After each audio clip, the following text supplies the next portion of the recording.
ஸ்பெயினின் ஜமோரா நகரில் நடந்த கார் விபத்தில் போர்த்துகல் நாட்டினுடைய பிரபலமான கால்பந்தாட்ட வீரர் டியாகோ ஜோட்டா காலமானார்.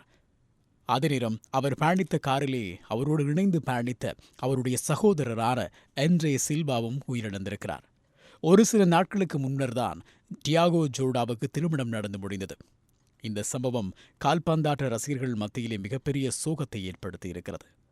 லிவர்பூல் அணியினுடைய வீரராகவும் செயற்பட்டு வருகின்ற டியாகோ ஜோட்டா ஸ்பெயினில் நடந்த ஒரு கார் விபத்தில்தான் மரணமடைந்திருக்கிறார்.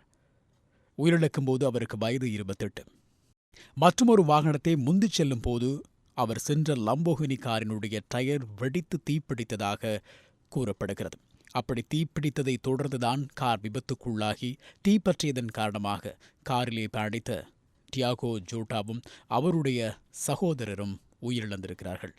இந்த விபத்து திட்டமிடப்பட்ட ஒரு குற்றச்செயலா அல்லது எதிர்ச்சியாக நடந்த ஒரு விபத்தா என்ற அடிப்படையில் இப்போது போலீசார் விசாரணைகளை ஆரம்பித்திருக்கிறார்கள். இருந்தாலும் லிவர்பூல் அணியினுடைய டியாகோ ஜோட்டாவினுடைய மறைவு அவருடைய ரசிகர்களுக்கு மிகப்பெரிய பேரதிர்ச்சியை ஏற்படுத்தியிருக்கிறது.